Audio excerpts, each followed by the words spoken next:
Λοιπόν, εδώ είμαστε κυρίες και κύριοι, επιστρέψαμε μετά το απαραίτητο διαφημιστικό διάλειμμα. Ο Χάρης Λαζάνης, εκ μέρους της Νέας Δημοκρατίας, είναι μαζί μας και ο Πέτρος Μπούγιας, εκ μέρους του Ποταμιού. Καλησπέρα, χαίρομαι που σας έχω εδώ. Η αλήθεια είναι ότι έτσι προσπάθησα να προσκαλέσω και να δημιουργήσω πάνελ και από τα υπόλοιπα κόμματα. Δεν κατέστη δυνατό. Έτσι το λέω για τον κόσμο, για να μην θεωρεί ότι υπάρχει συγκεκριμένα από την αντιπολίτευση πάνελ. Λοιπόν, θα προσπαθήσω έτσι, αν καταστεί δυνατόν, στις επόμενες ημέρες να υπάρχουν και εκπρόσωποι και από την συγκυβέρνηση για να μπορέσουμε να κάνουμε έτσι μια πιο αναλυτική κουβέντα, διεξοδική, να υπάρχει φυσικά πάντοτε και η απάντηση και ο αντίλογος. Ωστόσο, εμείς μπορούμε στο σημείο αυτό, επειδή είναι πάρα πολλές οι πολιτικές εξελίξεις, να τις σχολιάσουμε, να δούμε τα πράγματα και θα ξεκινήσω ευθύς αμέσως από σένα, Χάρη. Έχουμε καιρό να τα πούμε, η αλήθεια είναι αυτή. Μας απασχολούσαν έτσι το προηγούμενο διάστημα τα εσωκομματικά της Νέας Δημοκρατίας. Με αφορμή αυτά συζητούσαμε. Τώρα η αλήθεια είναι ότι ανήκει και στο παρελθόν αυτό. Έχετε πρόεδρο και μπαίνετε πραγματικά στην επικοδομητική αντιπολίτευση.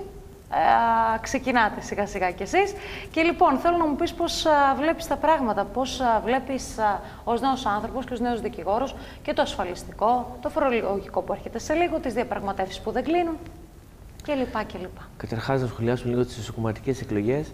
Εμείς, παρότι ήμασταν σε φάση εσωκομματικών εκλογών, συνεχίζαμε να έχουμε πορεία ως αντιπολίτευση. Είχαμε πρόεδρο, ο οποίος ασκούσε αντιπολίτευση. Τώρα, άμα η κοινή γνώμη έπεφτε πάνω στα θέματα το οποίο έχει πρόεδρο στη Νέα Δημοκρατία και δεν κοίταγε τις προτάσεις μας που γινόταν στη Βουλή καθ' όλη τη διάρκεια, και μάλιστα φωνάζαμε όταν βγαίναμε και εμείς στα κανάλια, ας μην κοιτάμε τις εσωκομματικές εκλογές της Νέας Δημοκρατίας, ας κοιτάμε τις προτάσεις μας και το τι γίνεται στη χώρα. Διότι το βλέπουμε τώρα τι γίνεται στη χώρα. Έχουμε φτάσει σήμερα να βλέπουμε τις μετοχές του χρηματιστηρίου να πέφτουν. Ο κόσμος δεν μπορεί να μην καταλαβαίνει τι σημαίνει να πέφτει το χρηματιστήριο, αλλά όταν το ελληνικό δημόσιο έχει εγγυηθεί για το ελληνικό χρηματιστήριο, καταλαβαίνετε ότι είναι μια εικόνα της οικονομίας μας και πώς πάει η κατάσταση.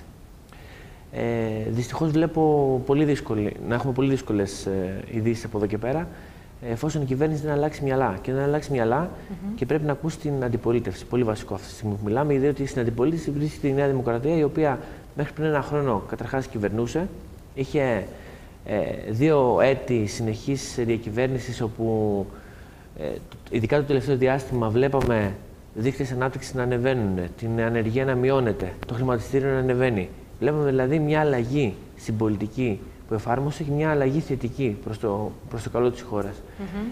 Όσο η κυβέρνηση διατηρεί αυτά τα μυαλά, όσο η κυβέρνηση πρώτος στόχος είναι να πάει πρωθυπουργός στο Ιράν, να αποποινικοποιήσει την κατοχή κάναβης, να κλείσει αστυνομικά τμήματα κτλ., δυστυχώς θα έχουμε αυτά τα αποτελέσματα και οδεύουμε ολοταχώς προς ένα Brexit, είτε με κλείσιμο συνόρων, είτε με κούρεμα καταθέσεων στις τράπεζες, είτε με έξοδο από τη Σέγγεν, τα οποία δυστυχώς, πρέπει να το πούμε αυτό, είναι ιδέες της αριστερής κυβέρνησης. Δηλαδή, αν δείτε τι σημαίνει αριστερά, είναι ακριβώς αυτό που θέλει να πετύχει. Να οδηγήσει τη χώρα σε ακριβώς αυτό το σημείο της απομόνωσης. Λοιπόν, θα σε ρωτήσω αρκετά πράγματα που έχω. Έβαλες πραγματικά έτσι όλο στο τραπέζι, όλο το πλάνο της συζήτησης, νομίζω. Έρχομαι ευθύς αμέσως, θέλω μια πρώτη τοποθέτηση από τον Πέτρο και έρχομαι πραγματικά να σε ρωτήσω λίγο έτσι αυτό. Είπες να ακούς την αντιπολίτευση. Θέλω λίγο να σταθούμε σε αυτό. Αμέσως μετά, Πέτρο, λοιπόν. Πώς βλέπεις τα πράγματα? Και εγώ βλέπω την κατάσταση να πηγαίνει από το κακό στο χειρότερο. Σήμερα δημοσιεύτηκε και ένα άρθρο μου στον πρωινό Λόγο που λέει ουσιαστικά μετά την αριστερά τι, γιατί η ελπίδα η οποία υποσχέθηκε αριστερά δεν ήρθε ποτέ. Το ποτήρι της υπομονής πραγματικά ξεχύλισε και βλέπουμε αυτή τη στιγμή να υπάρχει μια καθολική διαμαρτυρία. Οι δρόμοι πλέον, οι οποίοι ήταν ένας παραδοσιακός χώρος, οι δρόμοι διαμαρτυρίας, που ήταν ένας παραδοσιακός χώρος της αριστεράς, πλέον έχουν καταληφθεί από τους ήσυχους νοικοκυρέους, όπως τους χαρακτηρίζω εγώ, από ανθρώπους δηλαδή οι οποίοι δεν πίστευαν ότι θα συνέβαιναν όλα αυτά τα τραγελαφικά πράγματα που συμβαίνουν με την πρώτη και δεύτερη φορά αριστερά. Έτσι λοιπόν παρατηρούμε ανθρώπους ιδιώτες, γιατρούς, δικηγόρους, μηχανικούς, ελεύθερους επαγγελματίες, αγρότες. Είναι πραγματικά όλη η κοινωνία απέναντι στον ΣΥΡΙΖΑ, απέναντι στον πιο πιο τραγικό νόμο για το ασφαλιστικό, αυτό του κυρίου Κατρούγκαλου, που πραγματικά είναι ένας νόμος ο οποίος ήρθε στα γρήγορα, ήρθε χωρίς καμία συζήτηση από τους εμπλεκόμενους φορείς, καμία συζήτηση με τα κόμματα και γι' αυτό τους έχει και όλους απέναντι και εκ των υστέρων προσπαθούν τώρα να μπαλώσουν την όλη κατάσταση, αλλά νομίζω ότι είναι ήδη πλέον αργά. Αυτό λοιπόν που θέλω να τονίσω είναι ότι πραγματικά αν έβαζα έναν τίτλο στην πραγματικότητα σήμερα, την πολιτική, την κοινωνική, την οικονομική, στα πάντα, θα έλεγα ότι είναι κλειστό λόγω ιδεολειψίας. Δηλαδή το κράτος πραγματικά είναι κλειστό, γιατί βλέπουν να κλείνουν τα πάντα. Έτσι. Παρατηρούμε, για παράδειγμα, είναι κλειστοί οι δρόμοι από τους αγρότες και τα μαρτυρίες και από όλους τους άλλους επαγγελματικούς φορείς. Βλέπουν να κλείνουν τα κανάλια, κάτι το οποίο είναι για μένα ανεπίτρεπτο και απίστευτο σε μια δημοκρατική χώρα, να προσπαθούμε να ελέγξουμε και να πούμε ότι θα υπάρχουν μόνο 4 κανάλια με μια δίθεν αναλογιστική μελέτη από τη Φλωρεντία. Εγώ θεωρώ ότι τα κανάλια είναι επιχειρήσεις και όπως όλες οι επιχειρήσεις έχουν δικαιώματα και υποχρεώσεις. Όποιοι δεν πληρώνουν θα πρέπει να κλείνουν. Όποιοι πληρώνουν και ή κάνουν ρυθμίσεις έχουν το δικαίωμα να παραμένουν και νομίζω ότι και ακόμα περισσότερα θα ήταν ακόμα καλύτερο. Δηλαδή, το να υπάρχει ένας πλουραλισμός στην ενημέρωση για τους τηλεθεατές δεν κάνει κακό σε κανέναν. Απλά το ξαναλέω, αρκεί να είναι συνεπής με τα οικονομικά τους. Όποιος δεν είναι, δεν πληρώνει, αυτός να φεύγει. Αλλά όχι να καθορίζει ένας υπουργός με υπερεξουσίες, λες και βρισκόμαστε στη Βόρεια Κορέα, πόσα κανάλια θα έχει η χώρα. Και αυτά, ας πούμε, που έχουν μια ρητορική αντίθετη με της κυβέρνησης και τέλος πάντων με την ιδεατή για αυτούς να κλείνουν. Δεν γίνεται κάτι τέτοιο. Έτσι λοιπόν, μετά από κλειστούς δρόμους, κλειστά κανάλια που βλέπουμε να έχουμε και κλειστά σύνορα σε λίγο. Το λέει και ο κύριος Μουζάλας, το λένε και πολλοί άλλοι αξιωματούχοι, ο Δραγασάκης το είπε, ότι πιθανόν να κλείσουν λόγω της συνθήκης Σέγγεν και τα σύνορα και να γίνει η Ελλάδα αποθήκη ψυχών. Όλοι οι μετανάστες αυτοί να εγκλωβιστούν εδώ. Βλέπουμε κλειστές επιχειρήσεις. Έχουν φύγει 60.000 επιχειρήσεις στη Βουλγαρία και εδώ δεν έχει μείνει τίποτα. Μένουν μόνο οι άνεργοι και μόνο αυτοί οι οποίοι δεν μπορούν να φύγουν να πάνε κάπου αλλού. Έτσι. Βλέπουμε κλειστές τις πόρτες στους νέους, που όλοι αναγκάζονται να ξενιτευτούν. Βλέπουμε κλειστό το παράθυρο πραγματικά προς κάθε ηλιαχτίδα ελπίδας και πλέον ο κόσμος θεωρώ ότι έχει φτάσει στο αμήν. Η κατάσταση δεν πάει άλλο. Η πίεση από την Ευρώπη είναι ασφικτική, πρέπει να το αναγνωρίσουμε αυτό, αλλά συμβαίνει για έναν και μοναδικό λόγο. Γιατί βλέπει ότι αυτή η συγκυβέρνηση δεν έχει κανένα σχέδιο. Δεν υπάρχει ένα σχέδιο με το οποίο να μπορούμε να προχωρήσουμε. Δηλαδή, μιλάμε για ιδιωτικοποιήσεις, π.χ. για παράδειγμα, και λέμε για τον ΟΛΠ ότι θα γίνει ιδιωτικοποίηση, και βλέπουμε ο αρμόδιος υπουργός να τα γυρνάει και να λέει: δεν ξέρω αν θα υπογράψω τελικά. Λέμε για τα αεροδρόμια, ας πούμε, ότι θα γίνει ιδιωτικοποίηση, ψηφίστηκε και πέρασε, και ο υπουργός λέει ότι έγινε μεγάλο πόνο και ότι δακρύζει και ότι δεν το πιστεύει αυτό που γίνεται. Άρα λοιπόν, θα πρέπει να ξεκαθαρίσουμε ένα πράγμα: ότι έχουμε φτάσει σε ένα μετέχμιο. Και εδώ που είμαστε υπάρχουν 2 τρόποι μόνο.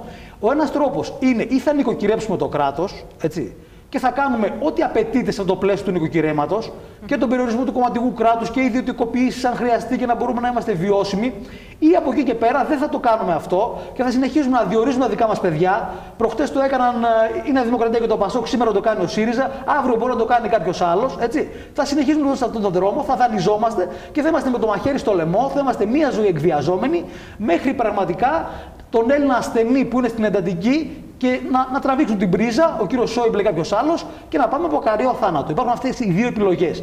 Ή λοιπόν δεχόμαστε να υπάρξει μια σοβαρότητα, μια συζήτηση σε όλα τα κόμματα, να συμφωνήσουμε σε 5-10 σημεία σημαντικά και από εκεί και πέρα να προχωρήσουμε, να κάνουμε κάποιες τομές βαθιές που χρειάζονται, ή δεν θα γίνει αυτό και νομοτελειακά θα πάμε στην καταστροφή. Μάλιστα. Λοιπόν, είπες, Χάρη, νωρίτερα να μας ακούσει αντιπολίτευση. Όταν υπάρχει τέτοιου είδους διάσταση απόψεων, τι είδους συνεννόηση μπορεί να υπάρξει μεταξύ σας και πώς μεταφράζεται αυτό το να μας ακούσει? Δηλαδή, με μια ενδεχομένως οικουμενική κυβέρνηση, πώς? Όταν βλέπουμε ότι και ο ένας και ο άλλος παίρνει άλλους δρόμους, έτσι. Ναι. Και ο κύριος Μητσοτάκης είπε ότι δεν πρόκειται να συνεργαστούμε. Δεν χρειάζεται να γίνει στην κυβέρνηση για να ακούσει την αντιπολίτευση η κυβέρνηση, αρκεί να υιοθετήσει κάποιες από τις απόψεις της. Δηλαδή, δεν μπορούμε να μιλάμε για ένα ασφαλιστικό το οποίο έχει κατεβάσει στον δρόμο εδώ και 1,5 μήνα όλους τους ελεύθερους επαγγελματίες και να μην υπάρχει μια συνεννόηση πώς θα σταματήσει η απεργία. Ξέρετε ότι πόσα δικηγορικά γραφεία κλείνουν καθημερινά? Επειδή είμαι στο επάγγελμα και το γνωρίζω. Ξέρετε πόσο θα κρατήσει ακόμα αυτή η απεργία? Επαόριστο. Θα μπορεί ο νέος δικηγόρος να τα απεξέλθει? Καταρχάς, γνωρίζουμε ποιο είναι το ασφαλιστικό, ποια είναι η πρόταση γραμμένη, την έχουμε δει. Το στοιχειώδες, δηλαδή, ο Υπουργός δείξει, που είναι και συνάδελφος, ποιο είναι το ασφαλιστικό κείμενο, ποια είναι η πρόταση, ποια είναι η τροποποίηση που λέει. Απλά βγαίνει στα κανάλια, το βλέπουμε στο Star και στα λοιπά κανάλια, αναφέρει μερικές αερολογίες, όπου στην ουσία όλα καλά για αυτόν και όλοι οι υπόλοιποι είναι στα κάγκελα. Δυστυχώς πρέπει να υιοθετήσει κάποιες απόψεις, ας κάνει και κολοτούμπα που λέμε εμείς λαϊκά, γιατί έχει την ευκαιρία αυτή η κυβέρνηση, δεν είναι σαν τη δικιά μας κυβέρνηση όπου η αντιπολίτευση λαϊκίζε και ήταν στα κάγκελα και έλεγε στον ελληνικό λαό ότι υπάρχει άλλη πρόταση, ο εύκολος δρόμος και εμείς πάμε το δύσκολο, θέλουν να μας ξεπουλήσουν. Και όμως φαίνεται εδώ πέρα ότι η κυβέρνηση αυτή, ιδεολειπτικά και μόνο, εγώ επαναλαμβάνω ότι αυτό που βιώνουμε δεν είναι κάτι παράλογο, είναι η αριστερή κυβέρνηση. Αυτό πιστεύει η αριστερά. Στην απομόνωση, στην έξοδο του ευρώ, στην έξοδο από την Ευρωπαϊκή Ένωση. Μην σας κάνει εντύπωση αν γίνουν όλα αυτά κάποια στιγμή. Και διαφωνώ ότι θα γίνει ο δεύτερος τρόπος σε πολύ αργότερο καιρό. Άμεσα θα γίνει. Αν κλείσουν τα σύνορα, αν μείνουν εδώ όλοι οι πρόσφυγες. Βέβαια αυτό δεν θα πήγαινε σε εκλογές. Ο κ. Τσίπρας το Σεπτέμβρη. Ο κ. Τσίπρας πήγε το Σεπτέμβρη σε εκλογές γνωρίζοντας ότι θα τις ξανακερδίσει. Και τις κέρδισε άμεσα, διότι δεν είχε πληρώσει ο ελληνικός λαός ή δεν είχε καταλάβει. Ωραία, γιατί υπέγραψε τη συμφωνία μετά το καλοκαίρι, αφού ήθελε η συμφωνία, κοιτάξτε, η συμφωνία που υπέγραψαν το καλοκαίρι δεν ήταν συμφωνία, παράδειγμα, το ασφαλιστικό θα είναι έτσι, οι φόροι θα είναι αυτοί κτλ. Ήταν συμφωνία για να μπορεί η Ευρωπαϊκή Κεντρική Τράπεζα να χρηματοδοτεί τις ελληνικές τράπεζες έτσι ώστε να μην κλείσουν και να μην χρεοκοπήσει το κράτος. Να παραμείνουμε στο ευρώ. Αυτή η συμφωνία υπέγραψε και αυτή συνυπέγραψε η Νέα Δημοκρατία και τα υπόλοιπα κόμματα, όπως και ο Ποτάμι, που βρίσκεται σήμερα εδώ ο εκπρόσωπός του. Δεν υπογράψαμε συμφωνίες, την οικονομική πολιτική, την ασκούμε εμείς οι ίδιοι με προτάσεις, όπου έγιναν αργότερα. Όπου αργότερα είδαμε τις προτάσεις της κυβέρνησης και αντιδρούσαμε πλήρως. Εμείς υπογράψαμε τη συμφωνία, πρέπει να το καταλάβουμε αυτό. Δεν υπογράψαμε αυτά που λέει αυτή τη στιγμή οι νόμοι και μας λένε γιατί εσείς δεν συμφωνείτε αφού υπογράψαμε. Υπογράψαμε τη συμφωνία παραμονής μας. Το ερώτημά μου, γιατί το είπε και ο Πέτρος νωρίτερα. Έτσι, ναι. Παραμονή στο ευρώ. Έτσι, με σημεία που θα δώσουμε εμείς στους Ευρωπαίους. Τα φορολογικά και τα οικονομικά τα δίνουμε εμείς στους Ευρωπαίους. Και άμα παρατηρήσετε, έρχονται διαρροές από τους θεσμούς ή την Τρόικα, όπως θέλετε πείτε το, όπου μιλάνε για 10% φορολόγηση στους ελεύθερους επαγγελματίες και 12% ασφάλιστρα. 12%. Και η κυβέρνηση επιμένει στο 20% και 29%. Μιλάμε για τεράστιες απόψεις. Δηλαδή, γιατί η κυβέρνηση να επιμείνει σε τόσο άσχημη φορολόγηση, όταν η ίδια η Τρόικα λέει ότι δεν γίνεται να φορολογηθούμε, γιατί πρώτον δεν βγαίνει και δεύτερον είναι πλέον άδικο. Άρα θα φτάσουμε σε ένα σημείο ιδεολειπτικά η αριστερά να μας οδηγήσει ακριβώς εκεί που θέλει, ακριβώς εκεί που ήταν το κρυφό σχέδιό της, το Plan B, το οποίο το φωνάζουμε από το Γενάρη. Επαναλαμβάνω και προκαλώ οποιονδήποτε να μπει στο διαδίκτυο και να δει το βίντεο όπου η Νέα Δημοκρατία είχε σαν βασικό προεκλογικό σποτ και όπου είχε κατηγορηθεί ότι είναι απεσιόδοξη και ότι φέρνει μαύρες μέρες στη χώρα με αυτό το βίντεο. Έχει πετύχει ακριβώς κάθε ενέργεια του ΣΥΡΙΖΑ. Για να μην αναφέρουμε τον εταίρο του, τον κύριο Καμένο, ο οποίος πραγματικά είναι ένα μόρφωμα το οποίο θέλει απλά να έχει μια καρέκλα. Εγώ αυτό βλέπω. Δηλαδή δεν κάνει τίποτα. Τι έχει τάξει στις ενόπλες δυνάμεις, τι δεν έχει τάξει, τίποτα. Είναι ένα τίποτα. Πραγματικά. Και λυπόμαστε διότι σήμερα υπήρχε ένα πολύ άσχημο ατύχημα, ελπίζω, στις ενόπλες δυνάμεις, όπου πρέπει να γίνονται τέτοια ατυχήματα για να συνειδητοποιούμε πόσο δύσκολες είναι αυτές οι αποστολές ή πόσο δύσκολα περνάνε οι ένοπλες δυνάμεις. Κρίμα, πραγματικά. Πέτρο, ναι, με αφορμή το τελευταίο που είπε ο Χάρης, να εκφράσω τα θερμά μου συλληπιτήρια για τους πραγματικά ήρωες της πολεμικής αεροπορίας που έπεσαν σήμερα. Του πολεμικού ναυτικού. Ναι, του πολεμικού ναυτικού. Ναι. Δεν γνωρίζω ακριβώς τις συνθήκες κατά τις οποίες έγινε το ατύχημα, δεν έχουν γνωστοποιηθεί νομίζω ακόμη. Να περιμένουμε να δούμε. Θέλω να πιστεύω ότι δεν θα είναι κάποιος δάκτυλος άλλος, αλλά θα είναι απλά ένα ατύχημα. Αλλά και πάλι τα θερμά μου συλληπιτήρια στις οικογένειες των πεσόντων. Τώρα, να πω και αυτό. Εδώ πέρα έβγαλε η Τουρκία ανακοίνωση ότι δεν μπορεί η Ελλάδα να κάνει έρευνες στην περιοχή για να ανασύρει τους αγνοούμενους και λιγότερο. Έχει κρατήσει πολύ προκλητική στάση η Τουρκία. Ούτε σε αυτό δεν μπορεί να απαντήσει η κυβέρνηση. Δηλαδή, τι δύσκολο ήταν να απαντήσει το Υπουργείο Εθνικής Άμυνας ότι αυτά είναι δικά μας χωρικά ύδατα βάσει των διεθνών κανονισμών και των νόμων που υπάρχουν. Αν δεν έχει κανένα δικαίωμα η Τουρκία. Επικαλέστηκε ότι είναι γκρίζα ζώνη. Δεν υπάρχει γκρίζα ζώνη. Ούτε αυτό δεν μπορεί να βγει η κυβέρνηση να το πει. Παρ' όλα αυτά, ούτε μια παραίτηση υπουργού ή των αρχηγών των ενόπλων δυνάμεων. Κανείς δεν φταίει για τίποτα, αυτά είναι όλα οι άλλοι. Μας πολεμάνε, υπάρχουν οι Γερμανοτσολιάδες ακόμα. Θέλουμε να κάνουμε 4 άδειες καναλιών. Ποιες είναι αυτές τις 4 άδειες, γιατί ενώ ανοίγουν όλα τα επαγγέλματα, κλείνουν το επάγγελμα των τηλεοπτικών αδειών. Γιατί δεν αυτή τη στιγμή να μας πούνε ποιοι χρωστάνε, να πάρουν τις άδειες αυτούς που χρωστάνε. Γιατί δεν ανοίγουν το σκηνικό, γιατί μας οθούν στην απομόνωση. Μάλιστα. Πέτρο, το ποτάμι τι λέει ναι. για όλα αυτά? Το ποτάμι για όλα αυτά έχει μια ξεκάθαρη θέση, όπως και για το ασφαλιστικό που έδωσε τη δικιά του εκτίμηση. Έτσι, και είπε το απλό ότι επειδή έτσι όπως οδηγούνται τα πράγματα, κάποιοι θα πάρουν σύνταξη ποτέ με αυτό που γίνεται. Αυτό που θα έπρεπε να γίνει και θα ήταν μια αβέλτιστη λύση είναι πέρα από τις φορές που πληρώνει ο εργαζόμενος, ο εργοδότης του, να υπάρχει και μια ιδιωτική ασφάλιση. Δηλαδή, αντί να δίνει π.χ. ένας μηχανικός, το πω για παράδειγμα, που είναι για το επάγγελμά μου, 5.000 ευρώ έτσι, το χρόνο, που είναι υπέρογες φορές και είναι να αυξηθούν τώρα ακόμα περισσότερο, να δίνει ένα χαμηλότερο ποσό στις 2.000, ας πούμε, για παράδειγμα, τα μισά λέω και παρακάτω, και να παίρνει λιγότερη σύνταξη, αλλά να ξέρει ότι θα την πάρει αυτή τη σύνταξη. Και από εκεί και πέρα, με τα χρήματα τα οποία έδινε, ας κάνει ο καθένας ό,τι νομίζει στον χώρο της ιδιωτικής ασφάλισης. Αν κάποιος δηλαδή θέλει να έχει μια πολύ μεγάλη σύνταξη στα γεράματα, ας δίνει τα υπόλοιπα χρήματα που έδινε, τα 3.000 ευρώ, σε μια ιδιωτική ασφάλεια ή ας δίνει λιγότερα. Καταλαβαίνεις όμως ότι αυτό που προτείνει έτσι το ποτάμι είναι ακριβώς οι λόγοι για τους οποίους αντιδρά ο κόσμος. Γιατί καταλαβαίνει πως μας οδηγούν έτσι, αυτές οι πολιτικές που εφαρμόζονται και προτείνονται αυτή τη στιγμή από την κυβέρνηση προς την ιδιωτική ασφάλιση. Καταλαβαίνεις ότι αυτό, αν το προτείνατε κι εσείς, θα ερχόταν σε ρήξη με τον ελληνικό λαό. Αυτό καταρχήν συμβαίνει σε όλη την Ευρώπη. Το ξεκαθαρίσουμε. Δηλαδή, όλη η Ευρώπη λειτουργεί έτσι. Το ότι δεν λειτουργούμε εμείς είναι μια άλλη παγκόσμια πρωτοτυπία. Και τουλάχιστον σου εξασφαλίζει ότι θα πάρεις κάποια σύνταξη. Έτσι όπως είναι μέχρι στιγμή στο ασφαλιστικό, ένας που δίνει 5.000 τη στιγμή, όπως δίνουν οι μηχανικοί, ας πούμε, αυτή τη στιγμή το χρόνο, δεν θα πάρουν ούτε 500, ούτε αυτά τα χρήματα τα οποία τα ελάχιστα, ας πούμε. Δηλαδή. 460. Ναι, δεν θα πάρουν τίποτα. Άρα λοιπόν είναι μια αναγκαστική λύση αυτό. Δεν υπάρχουν μαγικές λύσεις και να βγάλουμε λαγούς από το καπέλο. Και νομίζω ότι θα μπορούσε να ανοίξει ένα πλαίσιο συζήτηση πάνω σε αυτό. Νομίζω και άλλα κόμματα είναι. Και η Νέα Δημοκρατία νομίζω είναι κοντά σε την πρόταση, αν δεν κάνω λάθος. Δεν έχω διαβάσει με πολύ μεγάλη λεπτομέρεια. Θεωρώ όμως ότι σε αυτό το μοτίβο πρέπει να κινηθούμε. Γιατί αλλιώς δεν γίνεται να υπερφορολογήσουμε ανθρώπους οι οποίοι δεν μπορούν να πληρώνουν τώρα. Θα φτάσουμε κάποια στιγμή να γίνει ένα μπαμ και στο τέλος δεν θα υπάρχουν καθόλου συντάξεις. Και μια και μιλάω για τις συντάξεις, επειδή σήμερα συνάντησα τυχαία λόγω επαγγελματικών λόγων, αποτύπωνα ένα διαμέρισμα και συνάντησα μια ηλικιωμένη κυρία, η οποία ήταν πολύ απογοητευμένη και συζητήσαμε και λίγο για τις πολιτικές εξελίξεις πολύ γρήγορα. Και μου είπε το εξής που μου έκανε εντύπωση και αυτό με στενοχωρεί πιο πολύ απ' όλα. Μου λέει, της λέω ότι εγώ ασχολούμαι επειδή είμαι νέος άνθρωπος και θέλω να αλλάξουμε τα πράγματα και εμείς οι νέοι έχουμε ακόμα μεγαλύτερο κίνητρο και ορμή. Και μου λέει, ναι, όμως οι νέοι μας απογοητεύσετε πάρα πολύ. Με έβαλαν τα παιδιά μου να ψηφίσω ΣΥΡΙΖΑ και το έχω μετανιώσει, μου λέει, πάρα πολύ, γιατί είδαμε και από τους νέους. Και εδώ για μένα βρίσκεται το πολύ μεγάλο, είναι το πιο λεπτό σημείο. Ότι με την πολιτική αυτή της απογοήτευσης που έφερε το νέο, που είναι ο ΣΥΡΙΖΑ, το οποίο εκφράστηκε από έναν πρωθυπουργό, ο οποίος είναι και νέος ηλικιακά, παίρνει μαζί του λοιπόν και όλους τους νέους ανθρώπους, οι οποίοι έχουν τελείως διαφορετική φιλοσοφία, τελείως διαφορετικό σχεδιασμό, ανθρώπους οι οποίοι έχουν δουλέψει, είναι μες στη ζωή, στην παραγωγική εργασία και δημιουργία, και όλοι αυτοί λοιπόν πλέον απαξιώνονται.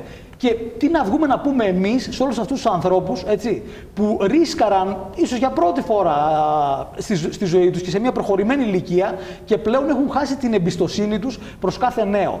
Γι' αυτό λοιπόν για μένα το μεγάλο στοίχημα, και όσον αφορά και το ποτάμι, το οποίο 26 με 28 Φεβρουαρίου έχει το μεγάλο του συνέδριο και εκεί νομίζω ότι θα καθοριστούν πολλά, είναι ότι θα πρέπει να δημιουργηθεί ένα νέος πόλος, ένα νέο ριζοσπαστικό κέντρο, έτσι όπως το λέω εγώ, όπου εκεί θα εκφράζονται και οι αριστεροί ευρωπαϊστές και οι μεταρρυθμιστές και οι σοσιαλδημοκράτες. Και αυτός ο χώρος πραγματικά θα εκφράσει όλο αυτόν τον κόσμο, ο οποίος έχει απογοητευτεί πάρα πολύ από το ΣΥΡΙΖΑ, είχε απογοητευτεί και τα προηγούμενα χρόνια από τη Νέα Δημοκρατία και τον ΠΑΣΟΚ, και αυτός ο χώρος θα πρέπει να δυναμώσει πάρα πολύ, και αφού συμβεί αυτό με κάποια κριτήρια να μπορεί να συνεργαστεί με μια άλλη μελλοντική δύναμη, ίσως το πρώτο κόμμα που θα υπάρχει στις επόμενες εκλογές, για να φέρουν τον τόπο πάλι σε μια πορεία σοβαρή. Αυτή τη στιγμή, με όποιον και αν μιλήσεις, οι συνταξιούχοι είναι απελπισμένοι. Δεν το πιστεύουν. Περίμεναν να πάρουν 13η σύνταξη και θα χάσουν και την 12η, έτσι όπως πάει. Οι αγρότες είναι απελπισμένοι. Οι ελεύθεροι επαγγελματίες όλοι είναι απελπισμένοι. Ακόμα και οι δημόσιοι υπάλληλοι πάρα πολύ, γιατί και αυτοί έχουν περικοπές. Είναι λοιπόν και αυτοί στα όρια της απογοήτευσης.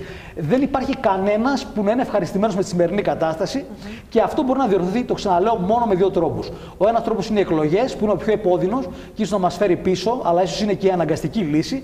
Και άλλος τρόπος είναι από αυτή τη Βουλή να υπάρχει μια γενναία απόφαση για μια άλλη κυβέρνηση, όχι οικουμενική, γιατί είμαι κατά των οικουμενικών. Είδαμε και τον κύριο Παπαδήμο ότι δεν τραβάνε αυτά τα σχήματα. Υπάρχει μόνο ένας επιμερισμός ευθυνών ως προς τα νομοσχέδια, τα δύσκολο περνάνε. Χρειάζεται μια κυβέρνηση σοβαρών ανθρώπων και τεχνοκρατών και βουλευτών, η οποία να μπορέσει να φέρει μια ηρεμία 2-3 ετών και μια ανάπτυξη για να βρούμε φως στο τούνελ. Βλέπουμε το μνημόνιο, η Κύπρος βγήκε, η Πορτογαλία, αν δεν βγήκε, βγαίνει για αυτή, η Ιρλανδία έχει βγει. Είμαστε οι μόνοι που είμαστε εγκλωβισμένοι, είμαστε οι μόνοι που αποτελούμε πειραματόζω.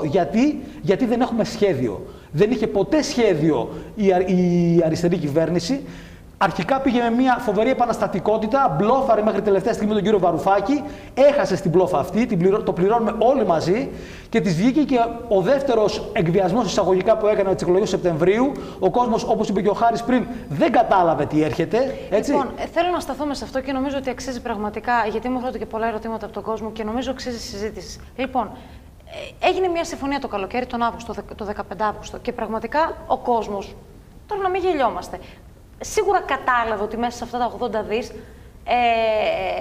θα υπάρχουν και πολύ επώδυνα μέτρα.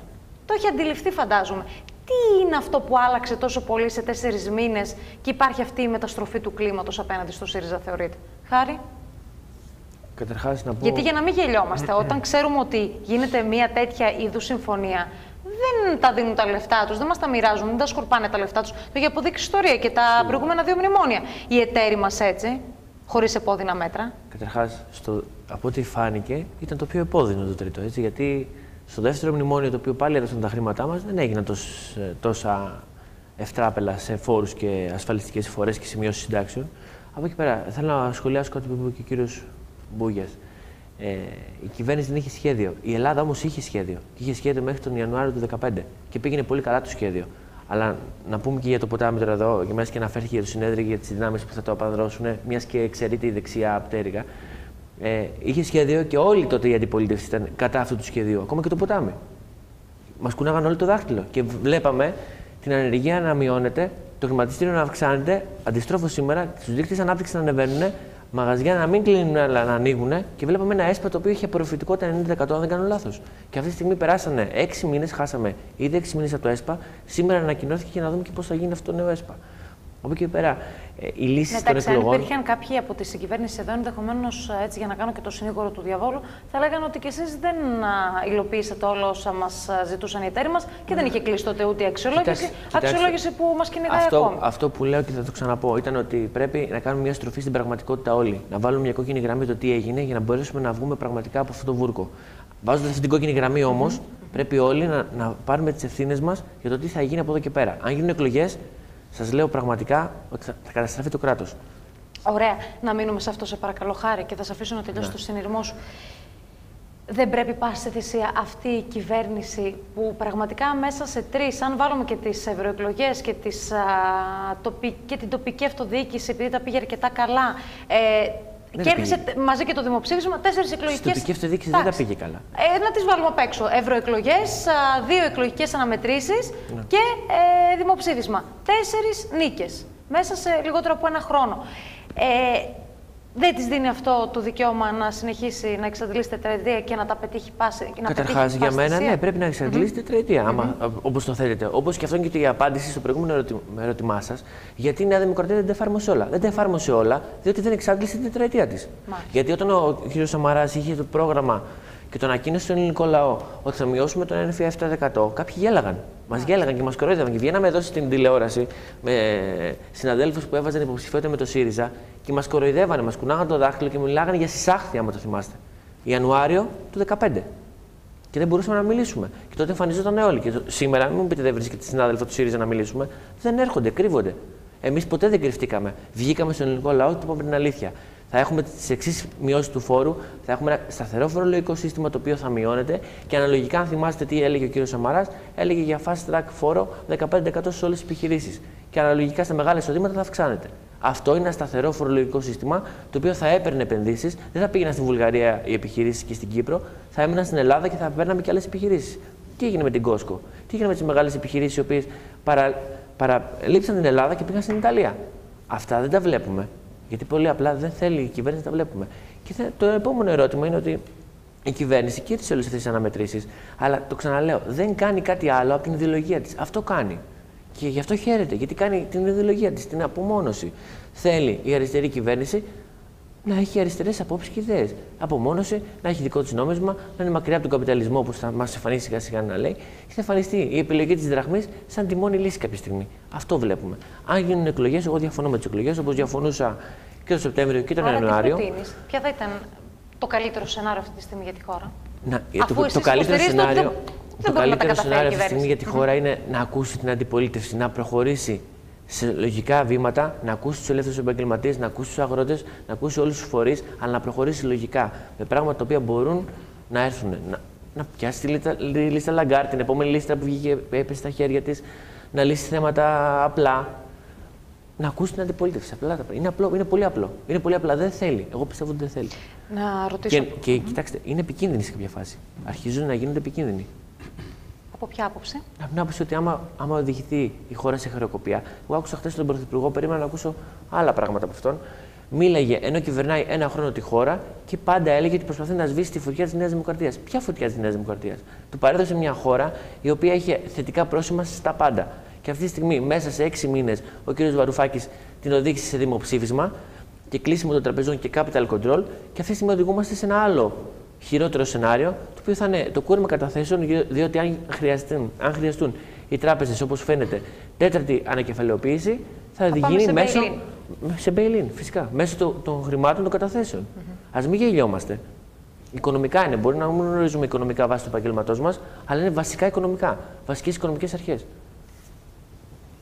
Πέτρο. Ναι, συμφωνώ σε αρκετά από αυτά που είπε ο Χάρης. Αυτό το οποίο θέλω να κάνω λίγο κατανοητό, γιατί πολλές φορές λέμε ψηφίστηκε αυτή η συμφωνία στο ερώτημα που έκανες. Δεν ξέρω ότι θα υπάρχουν φόροι. Φυσικά και θα υπήρχαν φόροι και θα υπήρχαν μέτρα. Δεν έχει διευκρινιστεί όμως ακριβώς τι και πώς. Αυτό το διαχειρίζεται, και εδώ είναι το μεγάλο ζήτημα, αυτό το διαχειρίζεται η κυβέρνηση. Για να φέρω ένα απλό παράδειγμα, έτσι. Το πώς θα εξοικονομηθούν τα χρήματα εξαρτάται και από τις περικοπές που θα κάνει και στις κρατικές σπατάλες. Δεν μιλάμε καθόλου για αυτές. Και εγώ λέω το εξής απλό. Γιατί λοιπόν να ανεβεί η φορολογία των αγροτών τόσο πολύ, που δεν λέω να μην πληρώσουν, να πληρώσουν και οι αγρότες βέβαια, φυσικά όπως όλοι θα πληρώσουμε, έτσι, αλλά γιατί να αυξηθεί τόσο πολύ και να μην κόψουν τα 17 εκατομμύρια ευρώ το χρόνο που είναι η γραφειοκρατία. Εμείς με το Ποτάμι κάναμε μια ανοιχτή εκδήλωση στην Αθήνα και δείξαμε ότι είναι 17 εκατομμύρια ευρώ το χρόνο που κοστίζει η γραφειοκρατία. Γιατί λοιπόν δεν το ρυθμίζουν αυτό? Είναι ήδη ένα χρόνο κυβέρνηση. Γιατί αντί να πληρώσουν όλοι οι ελεύθεροι επαγγελματίες τόσο υπέρογγες εισφορές, έτσι, γιατί να μην πάρουμε λιγότερο στο δημόσιο μετακλητούς υπαλλήλους και συμβούλους? Εμείς, για παράδειγμα, το είπαμε ξεκάθαρα, να καταργηθεί ο νόμος του Χατζόπουλου.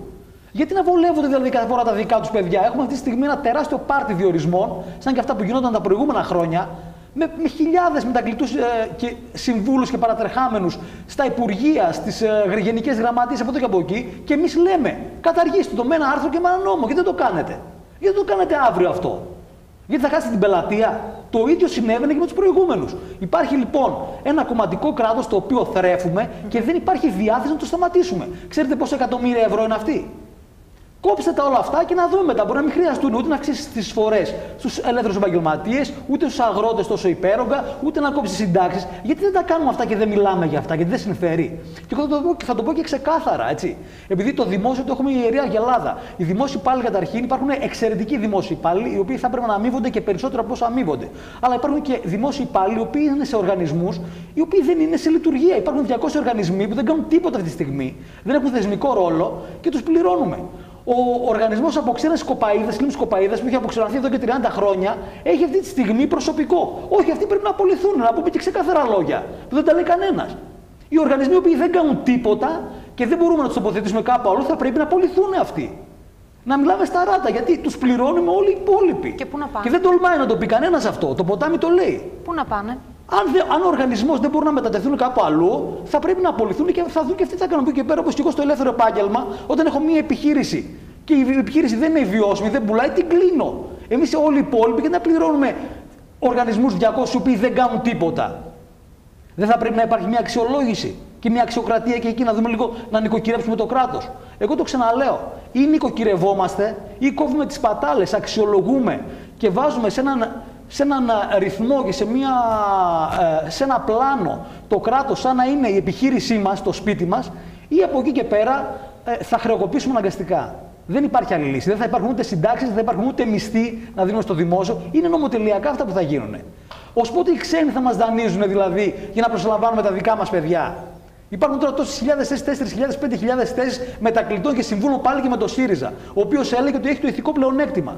Και αυτό το πληρώνει ο αγρότης, ο οποίος είναι με το τρακτέρ τώρα στον δρόμο και θα φορολογηθεί για να πληρώνει αυτούς με 30%. Το πληρώνουμε εμείς, οι ελεύθεροι επαγγελματίες, το πληρώνουν και οι δημόσιοι υπάλληλοι που κάποιοι θα τους μειωθούν οι μισθοί για να παραμένουν όλοι αυτοί. Άρα λοιπόν θα τα ξεριζώσουμε αυτά τα πράγματα. Έχουμε πάρει απόφαση να κάνουμε ένα μεγάλο ξεκαθάρισμα. Το ξεκαθάρισμα είναι στα κανάλια, αν θα είναι 4, 5 ή 10. Δηλαδή, αν κλείσει το Μέγκα, ο Sky ή κάποιο άλλο κανάλι, θα χορτάσουν. Οι πεινασμένοι, αυτοί που είναι άνεργοι αυτή τη στιγμή, θα χορτάσουν. Οι συνταξιούχοι θα είναι καλύτερα. Δηλαδή, αυτό είναι το πρόβλημα του κόσμου. Για να ξέρουμε να αξιολογούμε και ποια είναι τα πραγματικά προβλήματα. Γιατί ο ΣΥΡΙΖΑ αυτή τη στιγμή δεν έχει κάνει μια αξιολόγηση. Κοιτάει απλά πώς θα εγκαθιδρύσει το δικό του κομματικό κράτος και φαίνεται από όλες τις πτυχές της πολιτικής που εκφράζει. Άρα λοιπόν, τον αγρότη που αυτή τη στιγμή πεινάει και είναι στους δρόμους και θα υπερφορολογηθεί. Τον ελεύθερο επαγγελματία που είναι σε δραματική κατάσταση, έτσι να κλείσει την επιχείρηση όταν δεν την έχει κλείσει. Τον δημόσιο υπάλληλο πάλι που θα του κοπούνε τα χρήματα για αυτού. Έτσι. Το συνταξιούχο που η σύνταξή του νομοτελειακά πάει να κοπεί. Τον ενδιαφέρει αυτό. Να μην πληρώνει τζάμπα ούτε φόρους για να βολεύονται τα παιδιά κάποιων κάθε φορά με διαφορετική κομματική φανέλα. Για να μην γίνονται όλα αυτά τα ρουσφέτια. Έγινε μια εκπληκτική εκπομπή με τον Δανέλη και θα κλείσω με αυτό πρόσφατα για τον ρουσφέτη. Μίλησε και τοπικός βουλευτής εδώ από τη Νέα Δημοκρατία και παραδέχτηκαν όλοι ότι τι να κάνουμε, έτσι είναι το σύστημα και κάναμε ρουσφέτια. Αλλιώς δεν γινότανε. Δεν βγαίναμε, έτσι είναι το σύστημα, το λένε όλοι. Πότε θα αλλάξει αυτό το σύστημα, λέω εγώ? Θα αλλάξει ποτέ ή να φύγουμε όλοι από αυτή τη χώρα? Λοιπόν, θεωρείτε ότι και με βάση την δυναμική της προηγούμενης απεργικής κινητοποίησης της 4ης Φεβρουαρίου, που πραγματικά έβγαλε εκατοντάδες χιλιάδες κόσμου στον δρόμο, είχαμε να το δούμε πάρα πολλά χρόνια αυτό. Και ειδικά στα Γιάννα, όταν ακούμε για περίπου εκτιμήσεις 8 με 10.000 κόσμου που βρέθηκε στους δρόμους. Θεωρείτε ότι το προσχέδιο, έτσι, χωρίς να σας βάλω στη διαδικασία να γίνετε μάντης, αλλά από αυτά που έχετε δει τα προηγούμενα χρόνια, από την εμπειρία σας, θεωρείτε ότι θα περάσει? Θα μπορέσει να περάσει ή θα βρει, θα λέγαμε έτσι, και εμπόδια μέσα στην κοινοβουλευτική πλειοψηφία? Τι εκτιμάτε? Κοιτάξτε, καταρχάς να πούμε λίγο, μου επιτρέπετε να κάνω μια παρένθεση αυτά που είπε ο κύριος Μπούγιας. Όσον αφορά τους μετακλητούς υπαλλήλους, για να μην μπερδευόμαστε, είναι υπάλληλοι οι οποίοι είναι στο δημόσιο και απλά μετατίθενται στα γραφεία των βουλευτών. Απλά κάνουμε μια παρένθεση, γιατί το είπα, γιατί δεν το ευκρίνησα, ότι ας πούμε, δεν έχουμε δασκάλους στα σχολεία. Δεν έχουμε δασκάλους, τα σχολεία ψάχνουμε δασκάλους, γιατί είναι στη Βουλή οι δάσκαλοι και στα Υπουργεία. Ναι, αυτό είναι το ζήτημα. Αυτό είναι ένα θέμα βασικό το οποίο πρέπει να μας απασχολεί.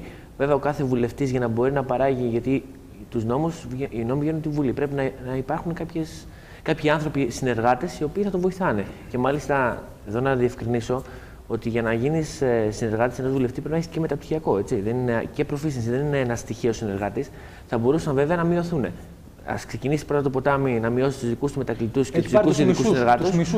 Ο κάθε βουλευτής, ο οποίος έχει τους πλήρεις έχει, μην αγχώνεστε, και σαν κόμμα και σαν βουλευτές, και να μιλάμε μετά με πραγματικά στοιχεία. Όσον αφορά το επόμενο θέμα μας. Θεωρώ ότι θα περάσει αυτό το νομοσχέδιο έτσι πως το έχει η κυβέρνηση. Διότι πολύ απλά αυτό πιστεύει. Δεν πιστεύει στην ιδιωτική πρωτοβουλία η κυβέρνηση, δεν πιστεύει στις μικρομεσαίες επιχειρήσεις, δεν πιστεύει στους ελεύθερους επαγγελματίες. Γι' αυτό και μάλιστα έχουμε δει και παραδείγματα στις δουλειές μας, όπου δεν μπορούν να ανοίξουν ούτε πολυιατρία μεγάλα, διότι δεν πιστεύουν στην ιδιωτική επένδυση. Άρα, ένα νομοσχέδιο το οποίο δεν τους ενδιαφέρει θα οδηγηθεί με 153 βουλευτές, άντε να χάσουν 1-2 βουλευτές βάσει ειδικού βάρους που θα έχουν στις πλάτες τους. Αλλά θεωρώ ότι θα περάσει, δυστυχώς. Και να σας πω και κάτι. Έχουμε αργήσει κι εμείς σαν ελεύθεροι επαγγελματίες. Όταν, για παράδειγμα, οι δικηγόροι το καλοκαίρι αφήσαμε ένα νόμο για το νέο κώδικα πολιτικής οικονομίας να περαστεί μέσα σε ένα βράδυ και μετά από 6 μήνες κάναμε για απεργία, ενώ επί κυβέρνηση της Νέας Δημοκρατίας, πριν καν περάσει τη Βουλή, ξεκινήσαμε την απεργία με μεγάλο δημοψήφισμα 20.000 ατόμων που συμμετείχαν πανελληνία, αργήσαμε κι εμείς, πραγματικά. Αλλά βλέπουμε ότι η κυβέρνηση έχει σαφές σκοπό να περάσει το νομοσχέδιο και δεν κάνει πίσω, το είδατε. Και ο Πρωθυπουργός και ο Υπουργός. Άρα θεωρώ ότι για να αλλάξει κάτι πρέπει να έρθει η Τρόικα και να πει δεν περνάνε αυτά τα μέτρα, δεν σας επιτρέπουμε, πρέπει να περάσετε μικρότερα. Μόνο αυτό είναι η μόνη λύση μας, έτσι. Μάλιστα. Λοιπόν, κλείνοντας, τι θα λέγαμε για να. Έτσι και θα την επαναλάβω, πραγματικά θα προσπαθήσω. Νομίζω ότι θα είναι πάρα πολλές εξελίξεις τις επόμενες ημέρες. Θα δούμε έτσι και τα νομοσχέδια. Καλό είναι βέβαια να ακούμε καμιά φορά και τους εκπροσώπους του ΣΥΡΙΖΑ, γιατί θεωρώ ότι βρίσκονται στο δικό τους κόσμο και δεν μπορούν να μας μεταφέρουν ακριβώς ποια είναι η επικαιρότητα, ποια είναι αυτά που θέλουν να περάσουν. Πραγματικά, εγώ όταν συζητάω μαζί τους, νομίζω ζουν σε άλλη χώρα. Τα βλέπουν όλα ωραία και καλά, αλλά δυστυχώς δεν βλέπουν γύρω τους. Είναι μια πραγματικότητα κι αυτή, έτσι. Και θα ήταν καλό να ήταν και ένας συνάδελφος από το ΣΥΡΙΖΑ να μας εξηγήσει κάποια πράγματα. Διότι μιλάμε για το ασφαλιστικό, ωραία, αλλά ποιες είναι οι προτάσεις, δεν τις ξέρουμε. Έχουν κατευθεί στη Βουλή, υπάρχουν γραπτώς αυτές οι προτάσεις. Υπάρχουν τόσοι άνθρωποι στον δρόμο. Βρισκόμαστε, νομίζω, για 6η εβδομάδα σαν δικηγόροι σε απεργία. Δηλαδή, υπάρχουν συνάδελφοι οι οποίοι δεν έχουν να βγάλουν το μήνα τους να πληρώσουν τα έξοδά τους. Είναι 20 μέρα του αγώνα, 20 μέρα. Διότι... Εσείς είχατε ξεκινήσει πολύ νωρίτερα. Ναι, είμαστε από τους ελεύθερους επαγγελματίες οι πρώτοι που κάνουμε απεργία και την κάνουμε συνεχόμενη. Δεν έχει ενδιαφερθεί να μας δείξει ποιο είναι το νομοσχέδιο, ποιο είναι το σχέδιό του. Πραγματικά. Δηλαδή είναι φοβερό. Μάλιστα. Θα επιχειρήσω την κουβέντα αυτή από εβδομάδα, λοιπόν.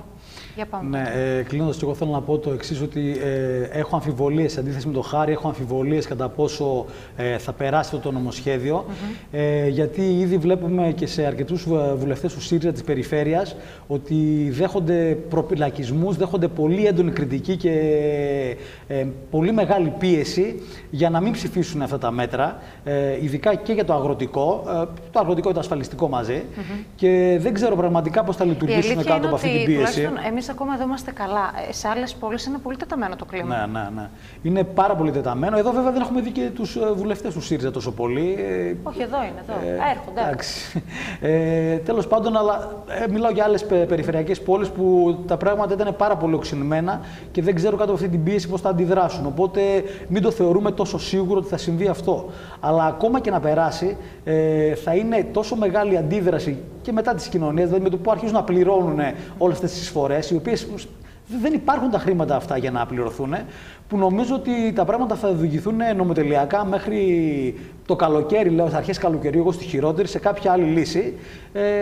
Το είπε και ο Χάρης, συμφωνώ και εγώ ότι οι εκλογές ίσως δεν είναι η βέλτιστη λύση, θα μας πάει πάρα πολύ πίσω. Μακάρι να υπάρχει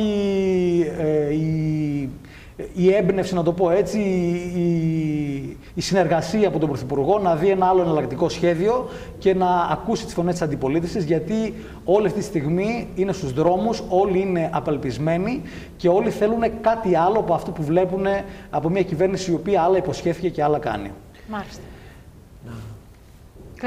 Κλείνοντας, θα να πω και εγώ ότι πρέπει να καταλάβουμε καταρχάς σαν πολίτες ότι όταν πάμε στην κάλπη να ψηφίσουμε, δεν ψηφίζουμε καταρχάς για 1 και 2 μήνες και 4 μήνες, ψηφίζουμε βάσει του συντάγματός μας για 4 χρόνια και ψηφίζουμε, και αυτό είναι το λάθος μάλιστα των καλών χρόνων που περάσαμε, ειδικά τις δεκαετίες του 2000, ότι οι νέοι δεν μπήκαν σε φάση να δουν την πολιτική, να εκφράσουν τις πολιτικές τους απόψεις και να μάθουν, να διαβάσουν για τις πολιτικές απόψεις. Και φτάσαμε στο σημείο να βλέπουμε τους νέους να θεωρούν την ελπίδα και το κάτι νέο σαν μια πολιτική ιδεολογία, χωρίς βάσεις, ιδεολογία και χωρίς απόψεις.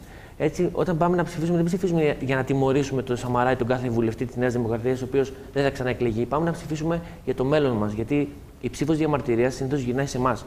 Και από ό,τι βλέπουμε, γύρισε στον ελληνικό λαό πάλι, ο οποίος θα έρθει πάλι μετά από 3 εκλογές του 2015 να πληρώσει αυτό το λογαριασμό. Διότι αν δεν είχαν γίνει εκλογές του 2015, τον Ιανουάριο κυρίως, αυτό είναι το βασικό, το κομβικό σημείο, αυτή τη στιγμή θα ήμασταν για μια άλλη χώρα, θα μιλάγαμε για μια άλλη χώρα. Ειδικά όταν υπάρχει μεγάλη κρίση στην Κίνα και όλες οι επενδύσεις έρχονται πλέον στην Ευρώπη, έχουμε χάσει μεγάλες ευκαιρίες. Πραγματικά, και δυστυχώς δεν ξέρω αν θα μπορούν αυτά τα πράγματα να αλλάξουν άμεσα και δεν θα χρειαστεί να περάσουμε άλλη μια τριετία με δυσκολίες. Μάλιστα. Λοιπόν, να σας ευχαριστήσω πολύ. Εσείς προχωράτε έτσι για το συνέδριο, έτσι, έχει ανοίξει ο προσυνεδριακός διάλογος, το έχουμε πει εδώ και καιρό, είστε στην τελική ευθεία. Εσείς, Χαρή, έχετε κοπεί πίτα στο Σάββατο? Εμείς έχουμε την κοπή της πίτας της Νομαρχιακής Επιτροπής Σονέδη Ιωαννίνων. Εκτός απρόπτου θα είναι μαζί μας ο αντιπρόεδρος του κόμματος, ο Άδωνης Γεωργιάδης, μαζί με τον πρόεδρο της Σονέδη, τον Σάκη Ιωαννίδη, και θα έχουμε περιμένουμε τον κόσμο να έχουμε μια επικοδομητική συζήτηση. Τι ώρα και πού? 6,5 ώρα στο Γκραντ Σεράι. Μάλιστα. Λοιπόν, σας ευχαριστώ πάρα πολύ που ήσασταν εδώ. Καλή συνέχεια. Λοιπόν, πάμε, κυρίες και κύριοι, σε μικρό διάλειμμα. Πριν πάμε όμως εκεί, θέλω